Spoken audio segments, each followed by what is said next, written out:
जय साथी, देखिए जनवरी 2024 का महीना जो है ये लगभग ख़त्म हो चुका है और अब हम इस वीडियो में जो है पूरे जनवरी महीने के करंट अफेयर को रिवाइज करेंगे। देखिए इस वीडियो में हम जो है जितने भी नियुक्तियां हैं, जितने भी साइंस है, टेक्नोलॉजी के प्रश्न हैं और जितने भी विविध प्रश्न हैं खेल जगत के और नियुक्तियों से संबंधित सबको हम कवर करेंगे। तो बने रहिए शुरू से लास्ट तक वीडियो में और देखिए जो लोग नए हैं वो चैनल को सब्सक्राइब जरूर कर लेंगे। साथ में बेल आइकन प्रेस करना मत भूलेंगे ताकि आने वाले सभी वीडियो का नोटिफिकेशन आपको मिलता रहेगा। और देखिए वीडियो को लाइक और शेयर कर दीजिएगा, ठीक है। और देखिए इस वीडियो की जो पीडीएफ है इसको आप हमारे वीडियो के डिस्क्रिप्शन बॉक्स से डाउनलोड कर सकते हैं। बाकी जिन लोगों ने हमारा टेलीग्राम चैनल वगैरह नहीं ज्वाइन किया उसको ज्वाइन कर लेंगे। तो अब क्लासेस कंटिन्यू चलने वाली हैं, इसलिए बने रहिएगा। देखिए पहला प्रश्न हमारा है कि Scottish junior open squash under 19 का जो टाइटल है इसको किस खिलाड़ी ने जीता है। तो देखिए ये खिलाड़ी आपके हैं अनाहत सिंह। याद रखिएगा भारतीय स्क्वैश खिलाड़ी अनाहत सिंह ने अभी हाल ही में एडिनबर्ग में आयोजित Scottish junior open squash under 19 championship का जो है टाइटल जीत लिया है। और इस टाइटल को जीतने के लिए जो आपके अनाहत सिंह हैं इन्होंने फाइनल मुकाबले में रॉबिन मैक अल्पाइन को 11-6, 11-1 और 11-5 के अंदर से हराया था। और देखिए यहीं लड़कियों के अंडर 11 वर्ग में जो है भारत की दिव्यांशी जैन है ये उप विजेता रही थी इस स्क्वैश चैंपियनशिप में। इसको नोट कर लीजिएगा। और देखिए दूसरा प्रश्न है कि हाल ही में किसने नौसेना में यानी कि भारतीय नौसेना में चीफ ऑफ मटेरियल का पदभार ग्रहण किया। तो देखिए जो आपके किरण देशमुख है तो ये बन गए हैं भारतीय सेना नौसेना में चीफ ऑफ मटेरियल। और साथ ही में एक और नियुक्ति हुई है vice admiral B Shiv Kumar की। इन्होंने युद्धपोत उत्पादन और खरीद नियंत्रक के रूप में कार्यभार अभी हाल ही में संभाल लिया है।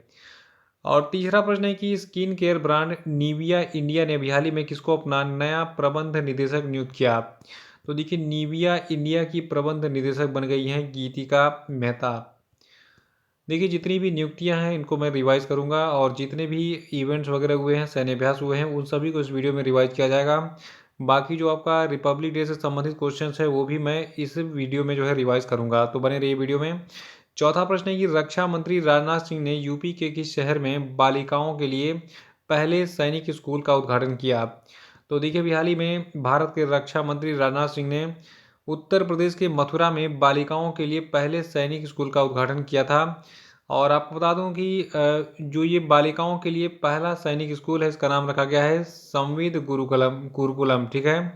तो संविद गुरुकुलम सैनिक स्कूल जो है इसका नाम है। और सरकार ने साल 2019 में इस तरह के 100 नए सैनिक स्कूल की स्थापना की पहल शुरू की थी। इसमें से 42 विद्यालय अब तक बन चुके हैं। और पांचवा है कि संयुक्त राष्ट्र सुरक्षा परिषद के द्वारा अफगानिस्तान में शांति के लिए किसको विशेष दूत नियुक्त किया गया है।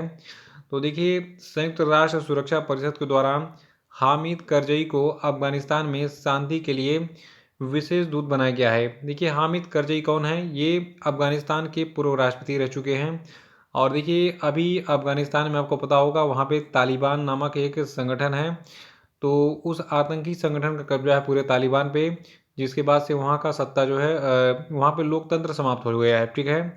तो इसीलिए जो है हामिद करजई को अफगानिस्तान में शांति दूत के रूप में संयुक्त राष्ट्र सुरक्षा परिषद ने अभी हाल ही में अपॉइंट किया है कि जाओ भैया तुम शांति फैलाओ। और छठवां है कि हाल ही में किसे अग्निशमन सेवा, नागरिक सुरक्षा और होमगार्ड के महानिदेशक के रूप में नियुक्त किया गया।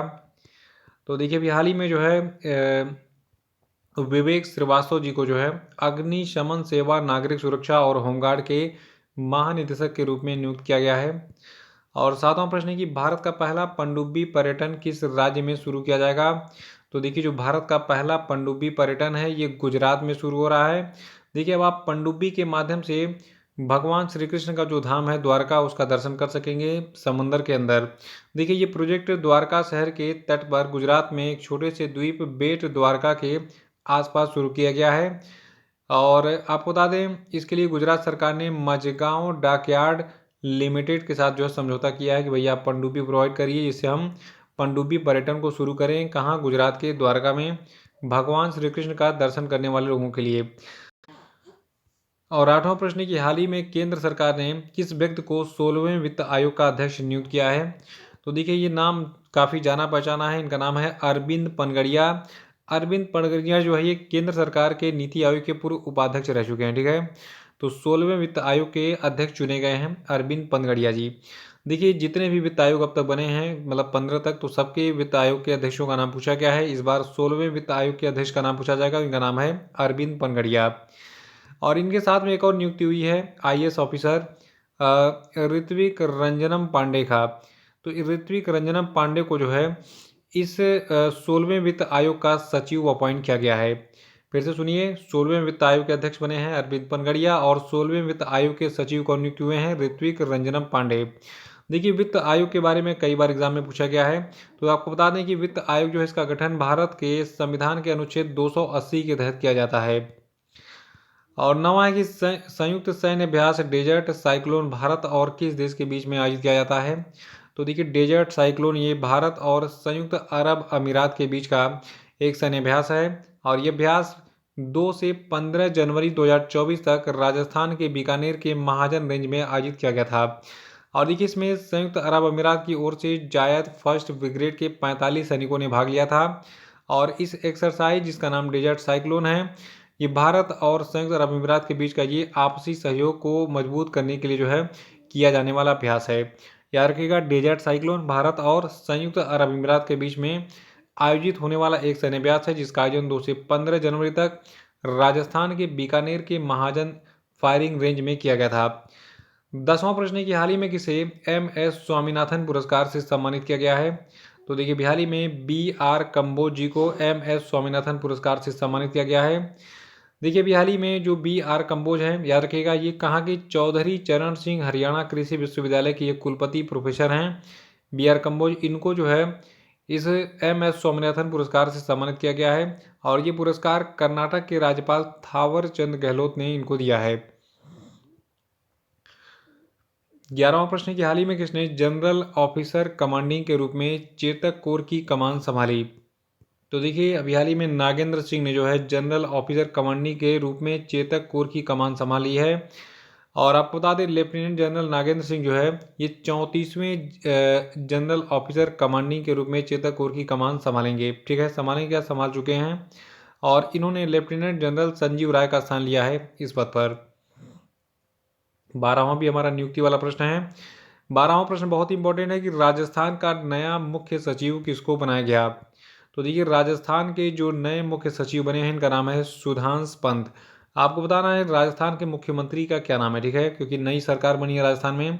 कमेंट बॉक्स में बताइए राजस्थान के चीफ मिनिस्टर कौन है। अभी याद कर लीजिए कि सुधांश पंत राजस्थान के नए मुख्य सचिव बन गए हैं।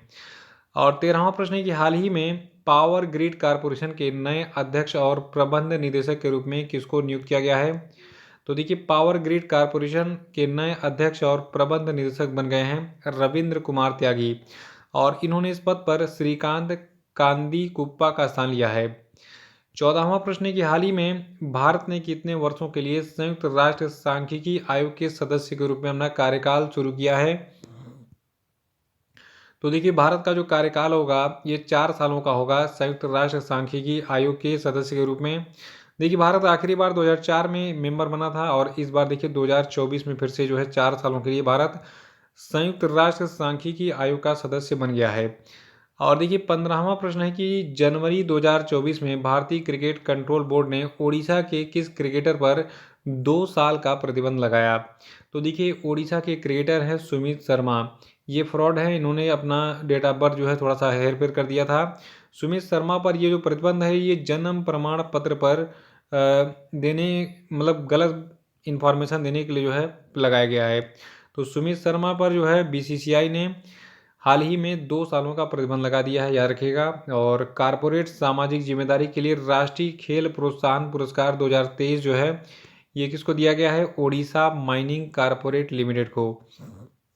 देखिए जितने लोगों का पुलिस वगैरह का एग्जाम है या फिर कोई भी एग्जाम है PCS वगैरह का, जितने भी मैं क्वेश्चन दे रहा हूँ बहुत ही सेलेक्टिव हैं। जैसे मैं पहले पढ़ाता था वैसे मैं आपको फिर से पढ़ा रहा हूँ और मोस्ट इंपॉर्टेंट है तो इसको रट के जाइएगा। याद रखिए ओडिशा माइनिंग कारपोरेट लिमिटेड को जो है कारपोरेट सामाजिक जिम्मेदारी के लिए राष्ट्रीय खेल प्रोत्साहन पुरस्कार 2023 से हाल ही में सम्मानित किया गया है। और इसके अलावा जैन डीम्ड यूनिवर्सिटी बेंगलुरु को उभरती और युवा प्रतिभाओं की पहचान और पोषण के लिए सम्मानित किया गया है। और देखिए 17वां है कि कादियाल साड़ियाँ, देखिए साड़ी की बात हो रही है जो महिलाएं पहनती है, और ये प्रकार है साड़ी का कादियाल साड़ी। ये किस राज्य से संबंधित है और इसको अभी हाल ही में जीआई टैग मिला है। तो देखिए कादियाल साड़ियाँ पश्चिम बंगाल से संबंधित है, ठीक है। और देखिए पश्चिम बंगाल की कई अन्य चीज़ों को भी जीआई यानी जियोग्राफिकल इंडिकेशन टैग मिला है। देखिए अभी हाल ही में पश्चिम बंगाल के सुंदरबन शहद को और जलपाईगुड़ी जिले के काला नुनिया चावल को यानी कि ब्लैक नुनिया राइस को और तंगेलो और गोरोड को जो है जीआई टैग दिया गया है। तो चार चीज़ों को, कौन कौन सी चीज़ें हैं, पश्चिम बंगाल का जो कादियाल साड़ी है, काला नुनिया चावल है और सुंदरबन का शहद है, और उसके अलावा जो है तंगेल है, गोरोड है, ठीक है। इन सभी को जो है मतलब चार क्या पाँच हो गए टोटल। तो इन पांचों चीज़ों को जो है जीआई टैग मिला है। 18 और देखिए अभी हाल ही में पी संतोष जी को नेशनल एसेट रिकंस्ट्रक्शन कंपनी के प्रबंध निदेशक के रूप में नियुक्त किया गया है। और 19वां प्रश्न है कि केंद्रीय खेल मंत्री अनुराग ठाकुर ने कहां पर बीच गेम्स का उद्घाटन किया। तो देखिए बीच गेम्स का उद्घाटन घोघला बीच पर किया गया था, जो कि दीव में स्थित है। और देखिए याद रखिएगा जो आपके केंद्रीय खेल मंत्री अनुराग ठाकुर हैं, इन्होंने इसका उद्घाटन किया था, ठीक है। तो देखिए कभी कभी बड़े जो आयोजन होते हैं उनके उद्घाटनकर्ता का नाम पूछ लेता है। याद रखिएगा केंद्रीय खेल मंत्री अनुराग ठाकुर ने हाल ही में केंद्र शासित प्रदेश जो आपका दीव है वहाँ के घोघला बीच पर आयोजित बीच गेम्स का उद्घाटन किया था। और 20वां प्रश्न है कि केंद्र सरकार ने पृथ्वी विज्ञान योजना के लिए कितने करोड़ रुपए आवंटित किए हैं। तो देखिए पृथ्वी विज्ञान योजना के लिए केंद्र सरकार ने 4,797 करोड़ रुपए का आवंटन किया है। देखिए जो पृथ्वी विज्ञान योजना है इसको हम दो लाइन में जानेंगे। देखिए इस योजना में जो है 5 चल रही उप योजनाएं शामिल हैं, जिनमें वायुमंडल और जलवायु अनुसंधान मॉडलिंग अवलोकन प्रणाली और सेवाएं, महासागर सेवाएं, मॉडलिंग अनुप्रयोग, संसाधन और प्रौद्योगिकी, ये सारी चीज़ें शामिल हैं। देखिए जो पृथ्वी योजना है यानी कि पृथ्वी विज्ञान योजना है, इसका उद्देश्य वायुमंडल महासागर के दीर्घकालिक अवलोकन को बढ़ाना है। और इसी योजना को पूरा करने के लिए 4,797 करोड़ रुपए जो है अभी हाल ही में केंद्र सरकार ने आवंटित किए हैं पृथ्वी विज्ञान योजना के लिए। 21वां है अडानी पोर्ट्स के नए चीफ एग्जीक्यूटिव ऑफिसर यानी कि सीईओ कौन बने। तो देखिए अश्विनी गुप्ता को अडानी पोर्ट्स का नया सीईओ अपॉइंट किया गया है। और 22वां प्रश्न है टाटा पावर ने हाल ही में किस राज्य में 10 गीगावाट सौर और पवन ऊर्जा क्षमता विकसित करने के लिए 70,000 करोड़ रुपए के निवेश की घोषणा की है।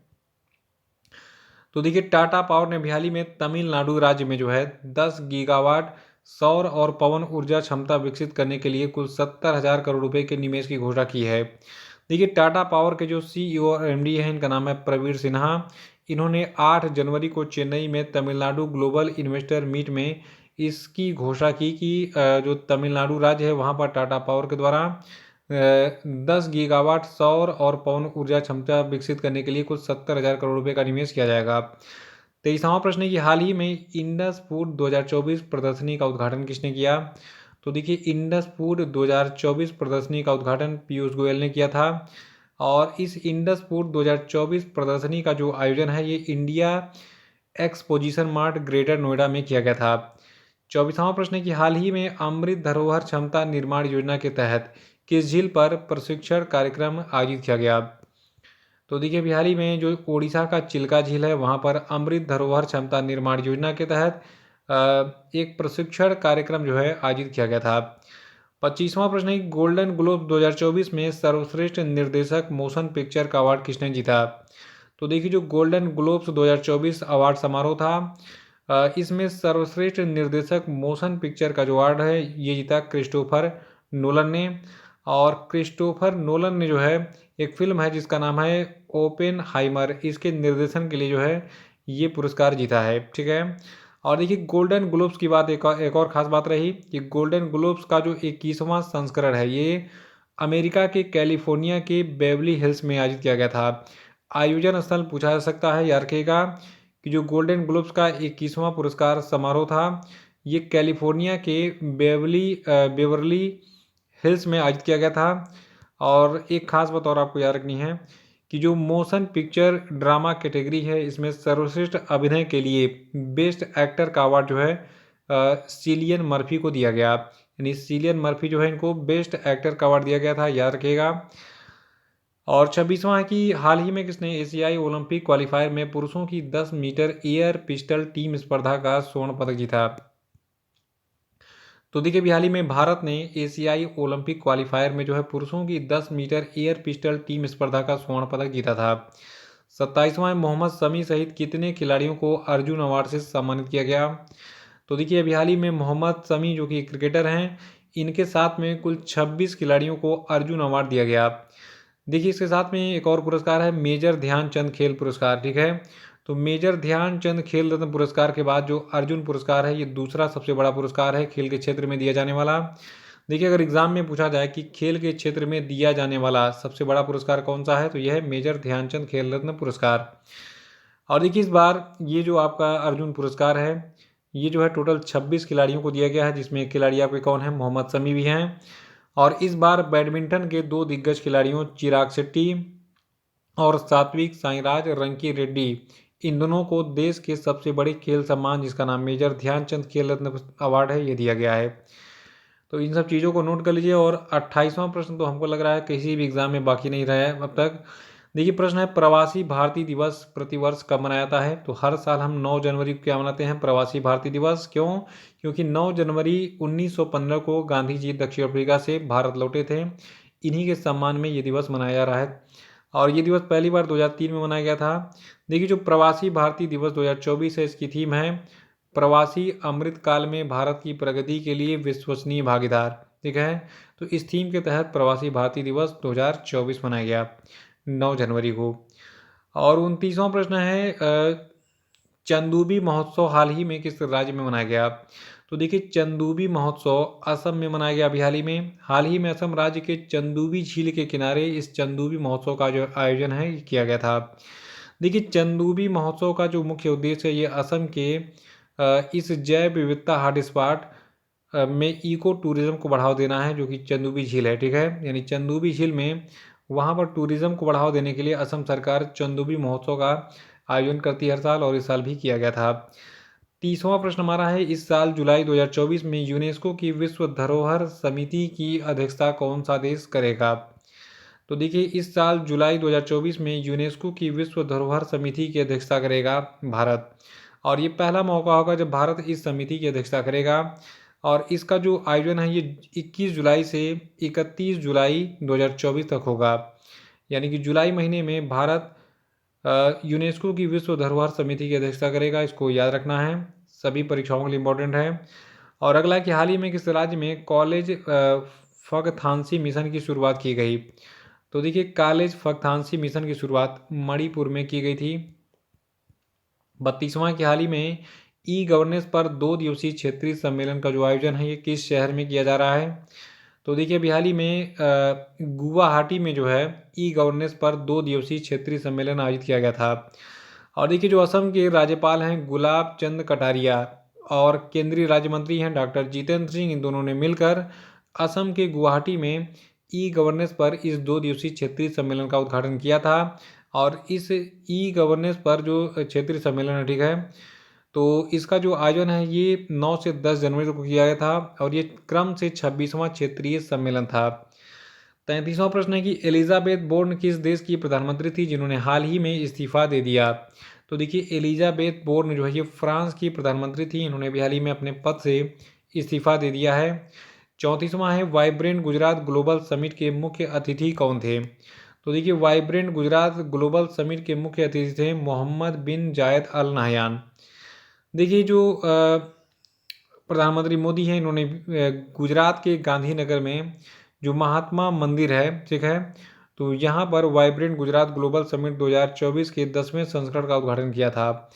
और यूएई यानी कि यूनाइटेड अरब अमीरात के जो राष्ट्रपति हैं जिनका नाम है मोहम्मद बिन जायद अल नाहयान, ये इस बार इस कार्यक्रम के चीफ गेस्ट थे, इसको नोट कर लीजिएगा। और 34वां है वाइब्रेंट गुजरात ग्लोबल समिट के, देखिए रिपीट हो गया है। 35वां है विश्व हिंदी दिवस हम कब मनाते हैं। देखिए विश्व हिंदी दिवस को हम 10 जनवरी को हर साल मनाते हैं। देखिए जो वर्ल्ड लैंग्वेज डेटाबेस है इसके अनुसार हिंदी भाषा वर्तमान में 61 करोड़ लोगों के द्वारा बोली जाती है। देखिए ये था आपका विश्व हिंदी दिवस, जिसको हम 10 जनवरी को मनाते हैं। बाकी 14 सितंबर को हम राष्ट्रीय हिंदी दिवस, जिसको भारतीय हिंदी दिवस भी कहा जाता है, इसको मनाते हैं। और 36वां या 27वें राष्ट्रीय युवा महोत्सव का आयोजन किस शहर में किया गया था? तो देखिए जो 27वां राष्ट्रीय युवा महोत्सव है इसका आयोजन महाराष्ट्र के नासिक में 12 जनवरी को किया गया था। और 12 जनवरी को महाराष्ट्र के नासिक में 27वें राष्ट्रीय युवा महोत्सव का उद्घाटन पीएम मोदी ने किया था। देखिए 12 जनवरी 2024 को स्वामी विवेकानंद की जयंती थी, इसीलिए इस पर्व को मनाया गया और हर साल ये 12 जनवरी को ही सेलिब्रेट होता है। और 37वां है आईआईटी मद्रास का नया कैंपस किस देश में शुरू किया जाएगा? तो देखिए श्रीलंका में आईआईटी मद्रास का नया कैंपस शुरू हो रहा है। और श्रीलंका के जो शिक्षा मंत्री हैं डॉक्टर सुशील प्रेम जयंता, इन्होंने कहा है कि श्रीलंका के कैंडी में आईआईटी मद्रास का नया कैंपस शुरू किया जाएगा। इससे पहले आईआईटी मद्रास ने नवंबर 2023 में तंजानिया में अपना एक कैंपस शुरू किया था। 38वां भारतीय फिनटेक फोनपे ने हाल ही में अपने इंटरनेशनल पेमेंट बिजनेस का सीईओ किसको नियुक्त किया है? तो देखिए भारतीय फिनटेक फोनपे ने अभी हाल ही में रितेश पई जी को अभी हाल ही में अपने इंटरनेशनल पेमेंट बिजनेस का सीईओ अपॉइंट किया है। देखिए बेंगलुरु स्थित फोनपे की स्थापना साल 2015 में की गई थी, ये भारतीय कंपनी है। और रितेश पई जो है अभी हाल ही में इसके इंटरनेशनल पेमेंट बिजनेस के जो है सीईओ बन गए हैं। 39वां है फुटबॉलर फ्रांज बेकनबाउर, इनका निधन हो गया हाल ही में। ये किस देश के दिग्गज फुटबॉलर थे?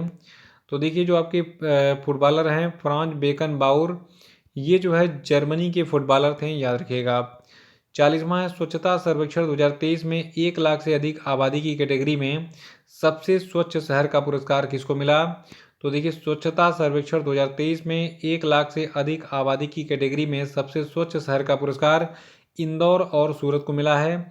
इंदौर को लगातार 7वीं बार ये पुरस्कार मिला है, यानी कि सबसे स्वच्छ शहर का पुरस्कार मिला है 1 लाख से अधिक आबादी वाले शहरों की श्रेणी में। और इस कैटेगरी में नवी मुंबई को तीसरा स्थान मिला है। याद रखिएगा इंदौर और सूरत को जो है इस बार संयुक्त रूप से सबसे स्वच्छ शहर का पुरस्कार मिला है। ठीक है, देखिए स्वच्छता सर्वेक्षण 2023 का विषय था अपशिष्ट से धन, जबकि 2024 का विषय कम करें, पुनः उपयोग करें और पुनर्चक्रण करें है। ठीक है, प्रश्न संख्या 41 हमारा है कि लगातार चौथी बार बांग्लादेश के प्रधानमंत्री के रूप में हाल ही में किसने शपथ ली है? तो देखिए इनका नाम है शेख हसीना, जो कि लगातार चौथी बार जो है ये बांग्लादेश की प्रधानमंत्री बन गई हैं। और इनकी जो पार्टी है इसका नाम है अवामी लीग। देखिए बांग्लादेश के बारे में दो चीज़ याद रखिएगा, बांग्लादेश की राजधानी क्या है? ढाका है। और बांग्लादेश की मुद्रा है बांग्लादेशी टका। तो ये दोनों चीज़ें एग्जाम में पूछी गई, इसको भी एडिशनल याद रखिए। 42वां संसद का बजट सत्र इस महीने यानी कि जनवरी में किस तारीख से शुरू हुआ? तो देखिए 31 जनवरी को जो है संसद का बजट सत्र शुरू हो गया था। ध्यान से सुनिएगा, सभी परीक्षाओं के लिए इंपॉर्टेंट है। देखिए बजट सत्र जो संसद का है ये 31 जनवरी को शुरू हुआ। और देखिए 1 फरवरी के दिन जो भारत की वित्त मंत्री है निर्मला सीतारमण, ये जो है अंतरिम बजट पेश करेंगी, यानी कि आज जब मैं ये वीडियो अपलोड कर रहा हूँ आज 1 फरवरी है, तो आज बजट पेश होगा। और संसद की बजट सत्र जो है इस महीने की 31 जनवरी 2024 से शुरू होकर जो है ये लगभग 9 फरवरी तक चलने की उम्मीद है इसकी। ठीक है, और इस सत्र की शुरुआत संसद के दोनों सदनों की यानी कि राज्यसभा और लोकसभा की संयुक्त बैठक में राष्ट्रपति द्रौपदी मुर्मू के संबोधन से होगा। और 43वां हाल ही में केंद्र सरकार ने रक्षा मंत्रालय में अतिरिक्त सचिव और महानिदेशक अधिग्रहण के रूप में किसको नियुक्त किया? तो देखिए केंद्र सरकार ने रक्षा मंत्रालय में अतिरिक्त सचिव और महानिदेशक अधिग्रहण के रूप में समीर कुमार सिन्हा को नियुक्त किया था। नेक्स्ट है भारतीय नौसेना का बहुराष्ट्रीय अभ्यास जिसका नाम मिलन 2024 है, इसका आयोजन कहाँ पर किया जाएगा? तो देखिए जो मिलन 2024 है इसका आयोजन विशाखापत्तनम में जो है होगा। और भारतीय नौसेना का ये बहुराष्ट्रीय अभ्यास मिलन 2024 इसका आयोजन 19 से 27 फरवरी 2024 तक विशाखापत्तनम में किया जाएगा। इसको नोट कर लीजिएगा, 19 से 27 फरवरी 2024 तक विशाखापत्तनम में मिलन 2024 का आयोजन होगा। देखिए मिलन एक जो है द्विवार्षिक यानी कि 2 सालों में एक बार होने वाला अभ्यास है। और ये बहुराष्ट्रीय नौसैनिक अभ्यास है, इसमें कई सारे जो है राष्ट्र शामिल होते हैं। और ये 1995 में लुक ईस्ट पॉलिसी के तहत 4 देशों इंडोनेशिया, सिंगापुर, श्रीलंका, थाईलैंड की भागीदारी से शुरू किया गया था। अगला है जागरेब ओपन 2024 कुश्ती टूर्नामेंट में किस भारतीय ने 57 किलोग्राम कैटेगरी में गोल्ड मेडल जीता है। तो देखिए जो जागरेब ओपन 2024 कुश्ती टूर्नामेंट था, इसमें भारतीयों ने जो है मतलब एक भारतीय खिलाड़ी है जिनका नाम है अमन सहरावत, इन्होंने 57 किलोग्राम कैटेगरी में गोल्ड मेडल दिलाया भारत को।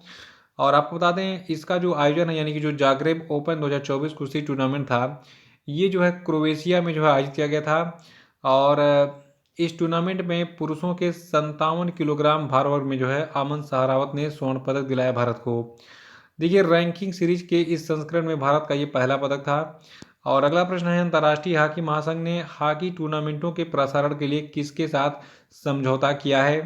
तो देखिए जो अंतर्राष्ट्रीय हॉकी महासंघ यानी कि इंटरनेशनल हॉकी फेडरेशन है, इसने वाईकॉम 80 नामक चैनल से जो है हॉकी टूर्नामेंटों के प्रसारण के लिए जो है एक समझौता किया है। और ये समझौता जो है 2023 से 2027 की अवधि के लिए की गई है, यानी कि 2027 तक जो है वाईकॉम 18 अंतर्राष्ट्रीय हॉकी महासंघ के सभी टूर्नामेंटों का प्रसारण करेगा। और अगला है ऑस्ट्रेलियन ओपन 2024 का मेंस सिंगल्स का टाइटल किसने जीता। तो देखिए जो आपका ऑस्ट्रेलियन ओपन 2024 था, इसका मेंस सिंगल्स का जो टाइटल है इसको जीता है जेनिक सिनर ने। देखिए फाइनल मैच में जो आपके जेनिक सिनर है, इन्होंने रूस के डेनियल मेदवेदेव को हराकर ये टाइटल अपने नाम किया। देखिए साल 1976 के बाद पुरुष एकल स्लैम प्रतियोगिता जीतने वाले इटली के तीसरे खिलाड़ी बन गए हैं इसके साथ में जेनिक सिनर, याद रखिएगा। तो जेनिक सिनर इटली के खिलाड़ी हैं और इन्होंने रूस के डेनियल मेदवेदेव को जो है अभी हाल ही में हराकर ऑस्ट्रेलियन ओपन 2024 का मेंस सिंगल्स टाइटल जीता है, ठीक है। और इस टूर्नामेंट में महिला की बात करें तो देखिए इस टूर्नामेंट के महिला एकल का जो खिताब है इसको जीता है अरीना साबालेंका ने, ठीक है। और नेक्स्ट है किसने हाल ही में सुप्रीम कोर्ट के नए न्यायाधीश के रूप में शपथ ली है। तो देखिए हाल ही में सुप्रीम कोर्ट के न्यायाधीश बने हैं प्रसन्ना बी वराले। देखिए न्यायमूर्ति प्रसन्ना बी वराले ने हाल ही में सुप्रीम कोर्ट के नए न्यायाधीश के रूप में शपथ ले ली है। और सुप्रीम कोर्ट के जो चीफ जस्टिस हैं जिनका नाम है DY चंद्रचूड़, इन्होंने अभी हाल ही में वराले को इनके पद और गोपनीयता की इनको शपथ दिलाई। और इसी नियुक्ति के साथ वर्तमान में सुप्रीम कोर्ट में 34 न्यायाधीशों की संख्या भी पूरी हो गई है, यानी कि 34 न्यायाधीश पूरे हो गए हैं, ठीक है। 50वां प्रश्न है भारतीय सेना किस देश के साथ संयुक्त सैन्य अभ्यास जिसका नाम है साडा तंसीक का आयोजन कर रही है। तो देखिए साडा तंसीक का जो आयोजन है ये सऊदी अरब के साथ कर रही है भारतीय सेना। देखिए भारत सऊदी अरब संयुक्त सैन्य अभ्यास जिसका नाम है साडा तंसीक, इसके पहले संस्करण का आयोजन यानी कि ये पहला आयोजन है। तो पहले संस्करण का आयोजन राजस्थान के महाजन रेंज में किया जा रहा है। और ये एक्सरसाइज जो है ये 29 जनवरी से शुरू होकर 10 फरवरी 2024 तक चलेगा। देखिए 45 सैन्य कर्मियों वाली जो सऊदी अरब की टुकड़ी है इसका प्रतिनिधित्व सऊदी अरब की रॉयल सऊदी लैंड फोर्सेस के द्वारा किया जा रहा है। और भारत की तरफ से इसमें भारतीय सेना भाग ले रही है। 51वां किस राज्य सरकार ने हाल ही में सड़क सुरक्षा बल की शुरुआत की है। तो देखिए अभी हाल ही में पंजाब में सड़क सुरक्षा बल नाम का एक फोर्स जो है गठित हुआ है। पंजाब की जो राज्य सरकार है इसने सड़क हादसों को रोकने के लिए इस सड़क सुरक्षा बल की शुरुआत की है। और इसके तहत 144 हाईटेक वाहन और 5000 कर्मचारी सड़क पर लोगों को सुरक्षा प्रदान करेंगे। 52वां प्रश्न है फर्स्ट क्लास क्रिकेट में सबसे तेज तिहरा शतक लगाने वाले बल्लेबाज कौन बन गए हैं। तो देखिए फर्स्ट क्लास क्रिकेट में सबसे तेज तिहरा शतक लगाने वाले बल्लेबाज बन गए हैं तन्मय अग्रवाल। देखिए तन्मय अग्रवाल हैदराबाद के क्रिकेटर हैं और इन्होंने अभी हाल ही में हैदराबाद बनाम अरुणाचल प्रदेश के रणजी ट्रॉफी 2023-24 प्रतियोगिता में ग्रुप गेम के दौरान ये उपलब्धि हासिल की। और तन्मय ने सिर्फ 160 गेंदों पे 323 रनों की पारी खेली। और अपनी पारी के दौरान इन्होंने कुल 33 चौके और 21 छक्के लगाए। और इसी के साथ जो आपके तन्मय अग्रवाल हैं हैदराबाद के, ये सबसे तेज तिहरा शतक लगाने वाले बल्लेबाज बन गए। और 53वां है उत्तर प्रदेश सरकार ने किस महिला क्रिकेटर को यूपी पुलिस में DSP के पद पर नियुक्त किया। मोस्ट इंपॉर्टेंट प्रश्न है। तो देखिए दीप्ति शर्मा जो कि इंडियन क्रिकेटर हैं, इनको यूपी पुलिस में DSP बनाया है योगी बाबा ने, यानी कि योगी आदित्यनाथ ने। देखिए दीप्ति शर्मा की बात करें तो ये आगरा की रहने वाली हैं और इन्होंने एशियन गेम्स में भारत को स्वर्ण पदक दिलाया था। दिसंबर 2023 में दीप्ति शर्मा पहली बार ICC player of the month का अवार्ड जो है इन्होंने जीता था। और 54वां टाटा ने भारत की पहली प्राइवेट हेलीकॉप्टर असेंबली लाइन स्थापित करने के लिए किसके साथ में समझौता किया है। तो देखिए टाटा ने भारत की पहली प्राइवेट हेलीकॉप्टर असेंबली लाइन स्थापित करने के लिए एयरबस नाम की कंपनी के साथ समझौता किया है। एयरबस फ्रांस की कंपनी है, याद रखिएगा। फ्रांस की एरोस्पेस कंपनी एयरबस ने टाटा के साथ मिलकर भारत की पहली निजी हेलीकॉप्टर असेंबली लाइन स्थापित करने की जो है घोषणा की है, समझौता किया है इसके लिए। अगला है टाटा ने भारत की पहली प्राइवेट हेलीकॉप्टर, ये तो डबल डबल हो गया, कोई दिक्कत नहीं है। अगला प्रश्न है भारत के 75वें गणतंत्र वर्ष के लिए किसने हमारा संविधान हमारा सम्मान अभियान शुरू किया? तो देखिए 75वें गणतंत्र वर्ष के लिए हमारा संविधान हमारा सम्मान अभियान को जगदीप धनखड़ ने शुरू किया है। देखिए आपको बता दें कि डॉक्टर अंबेडकर इंटरनेशनल सेंटर में एक ऐतिहासिक कार्यक्रम में जो भारत के उपराष्ट्रपति हैं जगदीप धनखड़, इन्होंने गणतंत्र के रूप में भारत के 75वें वर्ष को चिन्हित करने के लिए राष्ट्रव्यापी अभियान हमारा संविधान हमारा सम्मान शुरू किया। इस पहल का उद्देश्य संवैधानिक सिद्धांतों के प्रति प्रतिबद्धता को मजबूत करना, नागरिकों के बीच गर्व और जिम्मेदारी को बढ़ावा देना है। और अगला प्रश्न है गणतंत्र दिवस 2024 की थीम क्या है?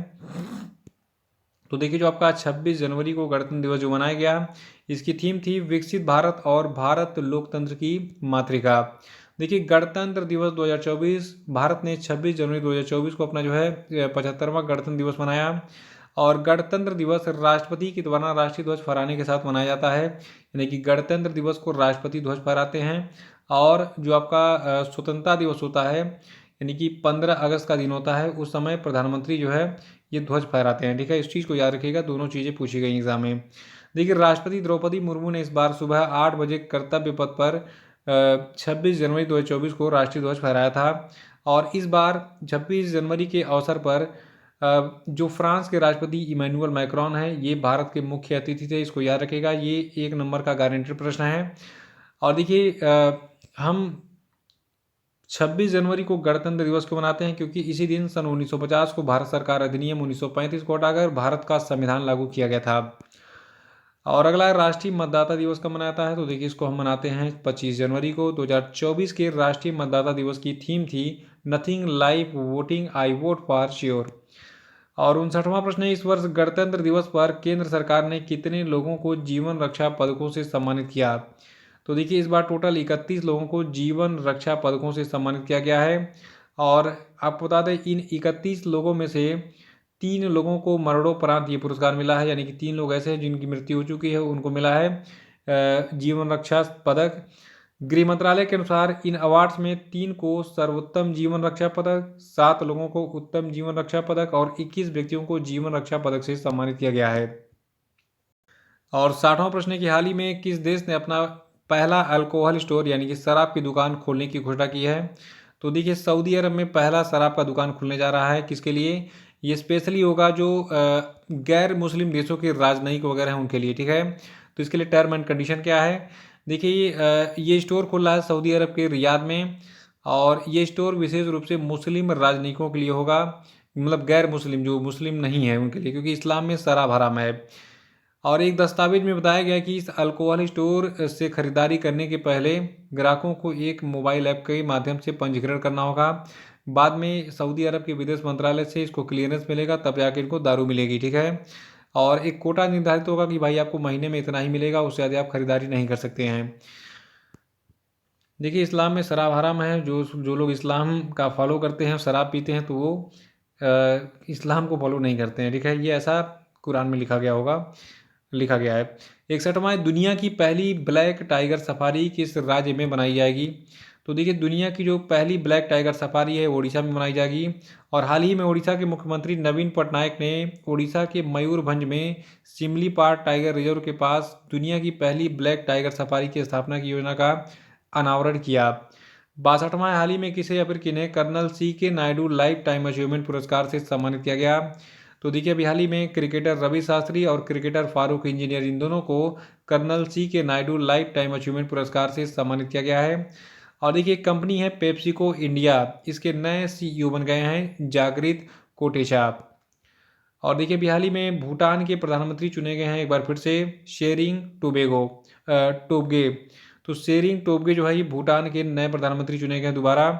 टोब्गे के नेतृत्व वाली जो पार्टी है पीपुल्स डेमोक्रेटिक पार्टी, इसने हाल ही में चुनाव में लगभग 2/3 सीटें हासिल की। भूटान के बारे में यहाँ पे बहुत सारे फैक्ट हैं, जैसे भूटान की राजधानी क्या थिम्फू है, राजा यहाँ के हैं जिग्मे खेसर नामग्याल वांगचुक। और भूटान में जो है भारतीय मुद्रा भी चलती है और भूटनीस नेगल्ट्रुम यहाँ की स्पेशल मुद्रा है। ऑफिशियल लैंग्वेज यहाँ की है जोंखा और यहाँ की पॉपुलेशन है 7.77 लाख। और देखिए अभी हाल ही में एक व्यक्ति हैं जिनका नाम है समीर कुमार सिन्हा, इनको रक्षा मंत्रालय का महानिदेशक नियुक्त किया गया है। और बिम्स्टेक की बात करें, देखिए बिम्स्टेक का पूरा नाम है bay of Bengal initiative for multi sectoral technical and economic cooperation. तो बिम्स्टेक के नए महासचिव बन गए हैं इंद्रमणि पांडे। देखिए जो भारत के इंद्रमणि पांडे हैं, इन्होंने इस पद पर भूटान के तेंजिंग लेकफेल का स्थान लिया है।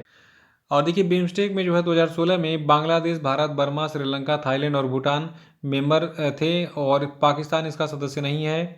बिम्स्टेक की स्थापना 1997 में की गई थी। इसका मुख्यालय बांग्लादेश की राजधानी ढाका में है। तो बिम्स्टेक की राजधानी कहाँ है? बांग्लादेश की राजधानी ढाका में। मतलब बिम्स्टेक का हेडक्वार्टर राजधानी नहीं, ठीक है। और अगला है राष्ट्रपति द्रौपदी मुर्मू ने किसे संसद के उच्च सदन राज्यसभा के लिए मनोनीत किया है? तो देखिए अभी हाल ही में सतनाम सिंह संधू को जो है राज्यसभा के लिए मनोनीत किया गया है। सतनाम सिंह संधू ने 2021 में मोहाली में चंडीगढ़ ग्रुप ऑफ कॉलेजेस की स्थापना की थी और साल 2012 में इन्होंने चंडीगढ़ विश्वविद्यालय की स्थापना की थी। अगर 68वां प्रश्न है कि हाल ही में एक पुस्तक एक समंदर मेरे अंदर प्रकाशित की गई थी। सवाल ये है कि इस पुस्तक के लेखक कौन है? तो एक समंदर मेरे अंदर के लेखक संजीव जोशी हैं। देखिए राष्ट्रीय सुरक्षा सलाहकार अजीत डोभाल और chief of defence staff general Anil Chauhan ने मिलकर ब्रह्मोस एरोस्पेस के जो डिप्टी सीईओ हैं जिनका नाम है संजीव जोशी, जिनकी पुस्तक का नाम है एक समंदर मेरे अंदर, इसको लॉन्च किया था। और देखिए जो आपके संजीव जोशी हैं, इनके द्वारा लिखित ये पुस्तक 75 कविताओं का संग्रह है। तो एक समंदर मेरे अंदर को किसने लिखा है? संजीव जोशी ने। और 69वां प्रश्न है एनटीपीसी ग्रीन एनर्जी लिमिटेड ने किस राज्य सरकार के साथ अभी हाल ही में जो है ग्रीन हाइड्रोजन के लिए समझौता किया है? तो देखिए एनटीपीसी ग्रीन एनर्जी लिमिटेड ने ये समझौता महाराष्ट्र के साथ किया है। देखिए एनटीपीसी ग्रीन एनर्जी लिमिटेड ने प्रति वर्ष 1 मिलियन टन क्षमता तक ग्रीन हाइड्रोजन और डेरिवेटिव यानी कि ग्रीन अमोनिया और ग्रीन मेथेनॉल के विकास के लिए महाराष्ट्र सरकार के साथ समझौता किया है। और देखिए ये समझौता अगले 5 वर्षों के लिए किया गया है और लगभग 80,000 करोड़ रुपए के निवेश के लिए, मतलब इसमें जो है 80,000 करोड़ रुपए का निवेश किया जाएगा एनटीपीसी ग्रीन एनर्जी लिमिटेड के द्वारा महाराष्ट्र में, ठीक है। और 70वां फिल्म फेयर अवार्ड 2024 में सर्वश्रेष्ठ लोकप्रिय फिल्म का अवार्ड किस फिल्म ने जीता? तो देखिए जो फिल्म फेयर अवार्ड 2024 था, इसमें सर्वश्रेष्ठ लोकप्रिय फिल्म का पुरस्कार जो है 12th फेल को मिला। देखिए बहुत अच्छी पिक्चर है, बहुत ही मोटिवेशनल पिक्चर है। और 12th फेल के बारे में आपको बता दूं कि इसका जो निर्देशन है इसको किया है विधु विनोद चोपड़ा ने। और ये फिल्म जो है सर्वश्रेष्ठ लोकप्रिय फिल्म का जो है इसने पुरस्कार जीता है। ये फिल्म जो है ये आईपीएस ऑफिसर मनोज कुमार शर्मा के जीवन पर आधारित है। याद रखिएगा मनोज कुमार शर्मा के जीवन पर बनी फिल्म है 12th फेल, ये चीज़ पूछी जाएगी एग्जाम में। और देखिए जो आपका फिल्म फेयर अवार्ड समारोह 2024 था, इस समारोह में सर्वश्रेष्ठ निर्देशक का अवार्ड भी विधु विनोद चोपड़ा को मिला 12th फेल के लिए। और सर्वश्रेष्ठ अभिनेता का film fair award Ranbir Kapoor को फिल्म एनिमल के लिए दिया गया। देखिए यहाँ पे मैं आपको पूरी लिस्ट देने जा रहा हूँ फिल्म फेयर अवार्ड की, इसको नोट कर लीजिएगा, स्क्रीनशॉट ले लीजिए क्योंकि बताऊंगा तो वीडियो बहुत लंबा हो जाएगा। ये पहला पेज है, इसका स्क्रीनशॉट ले लीजिए और ये दूसरा पेज है, ठीक है। तो इसमें आपके फिल्म फेयर अवार्ड के जो है टोटल 30 अवार्ड जो है आपके कवर हो गए। बाकी जो इंपॉर्टेंट था मैंने आपको बताई दिया है, वो एग्जाम में पूछा जाएगा। अगला है कि हाल ही में ISSF विश्व कप 2024 में पुरुषों की 10 metre air rifle shooting event में किसने गोल्ड मेडल जीता है? तो देखिए जो आपका ISSF विश्व कप 2024 था, इसमें भारत के दिव्यांश सिंह पवार ने पुरुषों की 10 metre air rifle shooting event में गोल्ड मेडल जीता था। देखिए भारत के दिव्यांग सिंह पवार ने जो है जो मिस्र का काहिरा है वहाँ पर आयोजित इस विश्व कप में पुरुषों की 10 metre air rifle shooting event में ये मेडल जीता था। और एक भारतीय निशानेबाज हैं सोनम उत्तम मस्कर, इन्होंने महिला वर्ग में रजत पदक यानी कि भारत को सिल्वर मेडल दिलाया था। अगला कि हाल ही में FIH हॉकी 5S महिला विश्व कप का खिताब किसने जीता? तो देखिए FIH हॉकी 5S महिला विश्व कप का जो खिताब है इसको नीदरलैंड ने जीता है। और अभी हाल ही में जो मस्कट में खेला गया फाइनल मैच था, इसमें नीदरलैंड ने भारतीय टीम को हराकर 7-2 के अंतर से हराकर जो है ये FIH हॉकी 5S महिला विश्व कप जीत लिया। और 73वां, हाल ही में पूर्वोत्तर भारत के पहले नेचुरोपैथी हॉस्पिटल की नींव कहाँ पर रखी गई? तो देखिए, पूर्वोत्तर भारत के पहले नेचुरोपैथी हॉस्पिटल की नींव डिब्रूगढ़ में रखी गई, डिब्रूगढ़ असम में है। और देखिए, जो भारत के आयुष मंत्री हैं सर्बानंद सोनोवाल और असम के मुख्यमंत्री हैं हिमंत बिस्वा शर्मा, इन दोनों ने पूर्वोत्तर में पहले योग और प्राकृतिक चिकित्सा अस्पताल यानी कि नेचुरोपैथी हॉस्पिटल की नींव रखी थी। और 75वां, कि हाल ही में किस राज्य सरकार के द्वारा महतारी वंदना योजना शुरू की गई? देखिए, जितनी भी योजनाएं हैं मैं जो बता रहा हूँ आपको उसको नोट करते रहिएगा, कौन सी योजना किस राज्य की है। देखिए, महतारी वंदना योजना छत्तीसगढ़ सरकार की योजना है और इसके तहत महिलाओं को हर महीने 1,000 रुपये यानी कि कुल 12,000 रुपये की वार्षिक वित्तीय सहायता प्रदान की जाएगी। यानी कि 1,000 रुपये महीने होगा तो 12 महीने में 12,000। और देखिए, इस योजना का लाभ उठाने के लिए आवेदक को छत्तीसगढ़ का निवासी होना बहुत जरूरी है और ये योजना मध्य प्रदेश सरकार की लाडली बहना योजना से प्रेरित मानी जा रही है। तो छत्तीसगढ़ की महिलाओं के लिए 12,000 महीने का पेंशन इनको मिलेगा महतारी वंदना योजना के तहत। और 76वां है, पूर्वी नौसेना कमान के चीफ स्टाफ ऑफिसर ऑपरेशन के रूप में किसको नियुक्त किया गया है? तो देखिए, शांतनु झा को बनाया गया है पूर्वी नौसेना कमान के चीफ स्टाफ ऑफिसर ऑपरेशन के रूप में, ठीक है। और देखिए, पूर्वी नौसेना कमान का जो मुख्यालय आपका कहाँ पे है? आंध्र प्रदेश के विशाखापत्तनम में। और अगला है, प्रसिद्ध शास्त्रीय संगीत गायिका प्रभा आत्रे किस घराने से थी जिनका हाल ही में निधन हो गया? तो देखिए, शास्त्रीय गायिका प्रभा आत्रे जो है ये किराना घराने से थी। वर्ष 1991 में जो है प्रभा आत्रे को संगीत नाटक अकादमी पुरस्कार से सम्मानित किया गया था और इनको पद्मश्री, पद्म विभूषण, पद्म भूषण तीनों मिला था। राष्ट्रीय कालिदास पुरस्कार और टैगोर अकादमी रत्न पुरस्कार से भी प्रभा आत्रे को सम्मानित किया गया था। तो ये थी जो है प्रसिद्ध शास्त्रीय गायिका और इनका निधन हो गया। ये किराना घराने से थी संगीत के। 78वां प्रश्न है कि हाल ही में सिक्योर आर्मी मोबाइल इकोसिस्टम संभव को किसने लॉन्च किया? तो देखिए, जो सिक्योर आर्मी मोबाइल इकोसिस्टम संभव है इसको लॉन्च किया है इंडियन आर्मी ने। देखिए, इसे जो है शिक्षा और उद्योग के राष्ट्रीय उत्कृष्टता केंद्रों के सहयोग से जो है विकसित किया गया है, ठीक है। और 79वां है कि 75वें एमी अवार्ड में सर्वश्रेष्ठ ड्रामा सीरीज का खिताब किसने जीता? तो देखिए, 75वें एमी अवार्ड में सक्सेशन ने जो है सर्वश्रेष्ठ ड्रामा सीरीज का खिताब जो है जीता। देखिए, जो 75वां एमी अवार्ड है इसकी घोषणा कर दी गई है और इसमें द बियर और सक्सेशन प्रत्येक ने जो है 6 पुरस्कारों पर कब्जा किया है। यानी कि द बियर को भी 6 पुरस्कार मिले हैं और सक्सेशन को भी 6 पुरस्कार मिले हैं। और एक खास बात, द बियर को सर्वश्रेष्ठ कॉमेडी का खिताब दिया गया है, ठीक। और इसके साथ में रोड रेज ड्रामा बीफ ने जो है सर्वश्रेष्ठ लिमिटेड एडिशन का अवार्ड अपने नाम किया। वहीं सर्वश्रेष्ठ ड्रामा सीरीज का अवार्ड सक्सेशन को दिया गया और ड्रामा सीरीज की कैटेगरी में किरण कल्कीन को सर्वश्रेष्ठ एक्टर का पुरस्कार दिया गया। तो ये जो है 75वें एमी अवार्ड के कुछ खास चीज़ें थी जो कि एग्जाम के लिए इंपॉर्टेंट हैं, याद रखेगा। और सबसे खास बात कि सक्सेशन को 75वें एमी अवार्ड में सर्वश्रेष्ठ ड्रामा सीरीज का जो है पुरस्कार मिला, ठीक है। 80वां है कि T20 इंटरनेशनल में सर्वाधिक शतक लगाने का रिकॉर्ड किस बल्लेबाज ने बनाया हाल ही में? तो देखिए, अभी हाल ही में रोहित शर्मा ने जो है T20 इंटरनेशनल मैचों में सर्वाधिक शतक लगाने का रिकॉर्ड बनाया। जो भारतीय कप्तान रोहित शर्मा है इन्होंने T20 इंटरनेशनल में अपना 5वां शतक हाल ही में लगाया, ठीक है। देखिए, रोहित ने बेंगलुरु के एम चिन्नास्वामी स्टेडियम में अफगानिस्तान के खिलाफ तीसरे और अंतिम T20 मैच में ये अपना जो 5वां शतक लगाया, जिसके बाद ये T20 इंटरनेशनल में सर्वाधिक शतक लगाने वाले खिलाड़ी बन गए। और 81वां प्रश्न है कि समुद्री अभ्यास अयुत्या भारत और किस देश की नौसेना के बीच में आयोजित किया जाता है? तो देखिए, समुद्री अभ्यास अयुत्या जो है ये भारत और थाईलैंड की नौसेना के बीच में आयोजित किया जाता है। देखिए, भारतीय नौसेना और रॉयल थाई नौसेना के बीच का जो पहला द्विपक्षीय समुद्री अभ्यास अयुत्या है ये 20 से 23 दिसंबर 2023 तक आयोजित किया गया था। और इस अभ्यास को अभ्यास अयुत्याया या फिर अयुत्या नाम दिया गया है, जिसका शाब्दिक अर्थ है अजेय या फिर पराजय, अपराजय, ठीक है। और 82वां, हाल ही में भारतीय नौसेना ने अपने किस जहाज को सेवा मुक्त कर दिया है? तो देखिए, अपनी ही हाल ही में भारतीय नौसेना ने अपने एक जहाज जिसका नाम चीता है इसको सेवा मुक्त किया है और चीता के साथ 2 और जहाज़ों को सेवा मुक्त किया गया है। पूरी न्यूज़ क्या है डिटेल में देखिए। देखिए, हाल ही में भारतीय नौसेना के जहाज चीता, गुलदार और कुंभीर इन तीनों को 4 दशकों की शानदार सेवा यानी कि 40 साल की शानदार सेवा के बाद सेवा मुक्त कर दिया गया।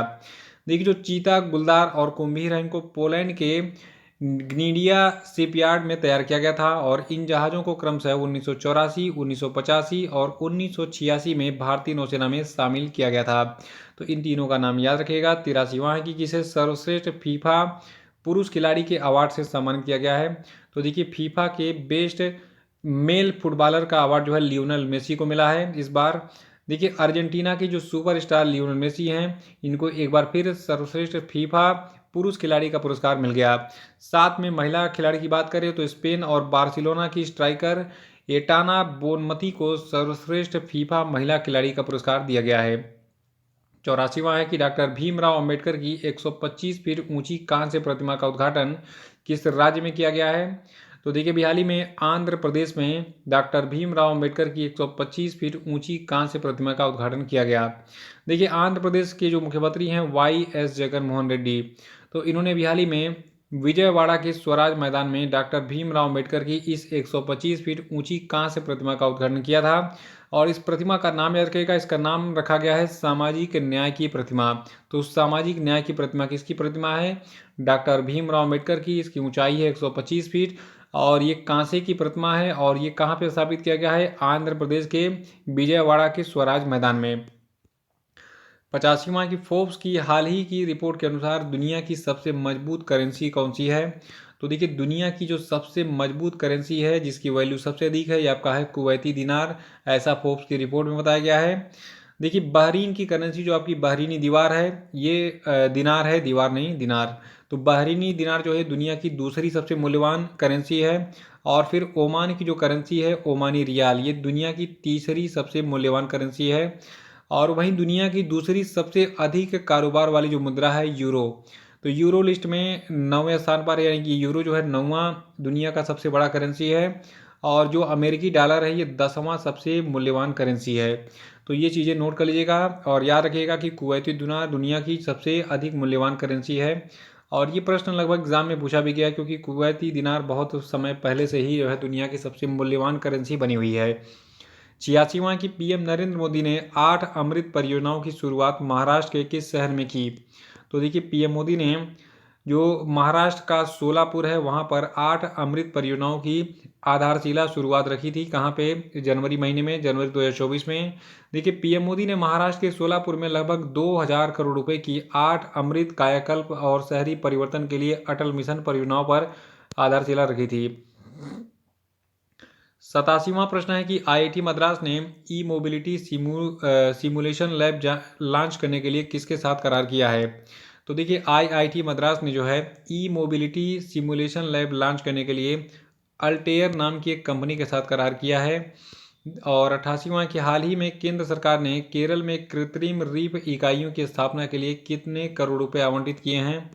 तो आपको बता दें कि केंद्र सरकार ने केरल में कृत्रिम रीफ इकाइयों की स्थापना के लिए टोटल 302 करोड़ रुपए आवंटित किए हैं। और ये योजना जो है ये केंद्र सरकार की प्रधानमंत्री मत्स्य संपदा योजना और राज्य मत्स्य पालन विभाग के तहत शुरू की गई है।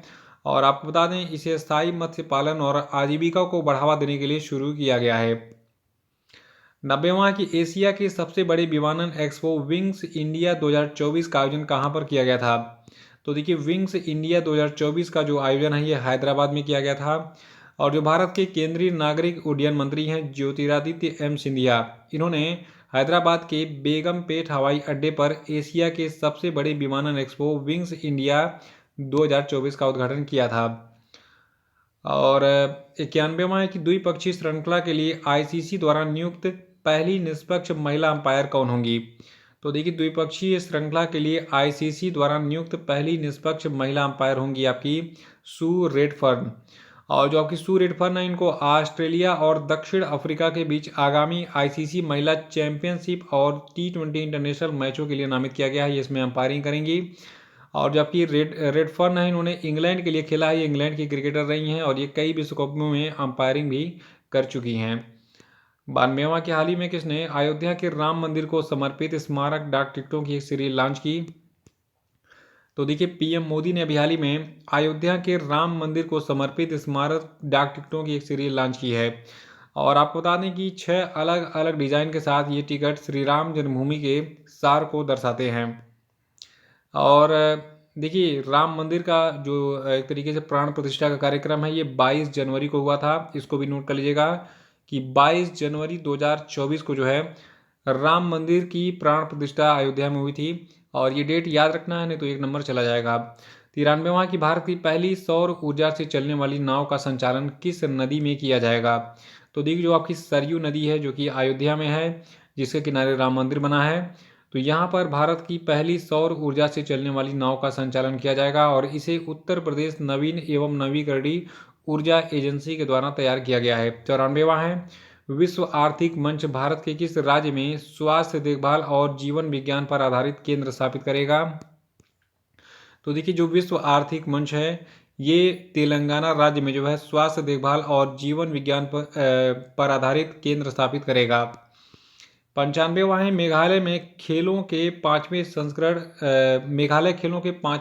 का उद्घाटन किसने किया? तो देखिए मेघालय खेलों के 5वें संस्करण का उद्घाटन भारत की राष्ट्रपति द्रौपदी मुर्मू ने किया। और इन खेलों की शुरुआत आपको बता दें 2001 में की गई थी, तब से ये हर साल आयोजित हो रहा है। लेकिन बीच में कुछ गैपिंग वगैरह हो गई थी, तो इस बार इसके चौथे संस्करण का आयोजन जो है 2022 में करने के बाद 5वें संस्करण का आयोजन जो है इस बार मेघालय खेलों का जो है आयोजन किया जा रहा है। ठीक है। और 96वां की भारतीय नौसेना में नौसेना संचालन महानिदेशक के रूप में किसे नियुक्त किया गया है? तो देखिए भारतीय नौसेना में नौसेना संचालन महानिदेशक के रूप में वाइस एडमिरल AN प्रमोद को नियुक्त किया गया है। और 97वां है भारत ने लिथियम की खोज और खनन के लिए किस देश के साथ करार किया है? तो देखिए भारत ने लिथियम की खोज और खनन के लिए अर्जेंटीना के साथ करार किया है। देखिए भारत सरकार के खान मंत्रालय ने हाल ही में अर्जेंटीना के कैटामार्का प्रांत के राज्य के स्वामित्व वाले उद्यम कैटामार्का मिनेरा वाई एनर्जेटिका सोसिएडेड डेल एस्टाडो नाम की एक कंपनी है, तो इसके साथ एक समझौते पर हस्ताक्षर किए हैं। और इस समझौते के तहत खनिज विदेश इंडिया लिमिटेड 5 लिथियम ब्लॉकों की खोज और खनन का काम करेगा। तो भारत ने लिथियम के खोज और खनन के लिए किसके साथ समझौता किया है? अर्जेंटीना के साथ में। और 98वां प्रश्न है कि भारत के पहले डार्क स्काई पार्क का खिताब किस टाइगर रिजर्व को मिला है? तो देखिए भारत के पहले डार्क स्काई पार्क का खिताब जो है पेंच टाइगर रिजर्व को मिला है। देखिए जो महाराष्ट्र का पेंच टाइगर रिजर्व है ये भारत का पहला और एशिया का 5वां डार्क स्काई पार्क वाला टाइगर रिजर्व बन गया है। और देखिए जो डार्क स्काई पार्क है इससे रात्रि आकाश की सुरक्षा करने और प्रकाश प्रदूषण यानी कि लाइट पॉल्यूशन को कम करने में मदद मिलती है। तो भारत का जो पहला डार्क स्काई पार्क है इसका खिताब मिला है पेंच टाइगर रिजर्व को, जो कि महाराष्ट्र में है। इसको याद रखिएगा, ये भारत का पहला और एशिया का 5वां डार्क स्काई पार्क रिजर्व बन गया है। 99वां प्रश्न है कि फ्रांस के नए प्रधानमंत्री के रूप में किसे नामित किया गया है? तो देखिए फ्रांस के नए प्रधानमंत्री बन गए हैं गैब्रियल अटाल। ठीक है। देखिए फ्रांस के जो राष्ट्रपति हैं इनका नाम है इमैनुअल मैक्रॉन और इन्होंने भी हाल ही में गैब्रियल अटाल को जो है फ्रांस का अगला प्रधानमंत्री अपॉइंट किया। और 100वां प्रश्न है कि स्वच्छ सर्वेक्षण 2023 में किन दो शहरों को सबसे स्वच्छ गंगा शहर का अवार्ड मिला? तो देखिए सबसे स्वच्छ गंगा शहर का अवार्ड मिला है बनारस को और प्रयागराज को। और 101वां प्रश्न है कि समुद्र पर बने भारत के सबसे लंबे पुल का उद्घाटन किसने किया? तो देखिए समंदर पर बने भारत के सबसे लंबे पुल का उद्घाटन PM मोदी के द्वारा हाल ही में किया गया। मुंबई को नवी मुंबई से जोड़ने वाला ये जो ब्रिज है इस ब्रिज का नाम एग्जाम में पूछा जाएगा, इसका नाम अटल सेतु रखा गया है और ये भारत के पूर्व प्रधानमंत्री अटल बिहारी वाजपेयी के नाम पर रखा गया है। इसकी लंबाई है 21.8 किलोमीटर, इसमें 6 लेन हैं। इस पूरे प्रोजेक्ट में कुल 18,000 करोड़ रुपए खर्च किए गए हैं। तो जो आपका अटल सेतु है याद रखिएगा ये मुंबई को नवी मुंबई से जोड़ती है और इसकी लंबाई पूछी जाएगी तो बताइएगा लंबाई इसकी कितनी है 21.8 किलोमीटर और ये 6 लेन है। इस प्रोजेक्ट पे टोटल 18,000 करोड़ रुपए खर्च किए गए हैं और ये जो आपका अटल सेतु है ये समुद्र पर बना भारत का सबसे लंबा पुल है। ठीक है। तो इसी के साथ ये वीडियो समाप्त होता है। वीडियो कैसा लगा कमेंट बॉक्स में बताइए, उसके अधिक से अधिक बच्चों तक शेयर कीजिए और फिर से इस बार इस चैनल पे जो है मतलब बच्चों की संख्या बढ़ाइए ताकि मुझे पढ़ाने में मज़ा आए और आप लोगों को मैं ऐसे ही वीडियो देते रहूँ। धन्यवाद।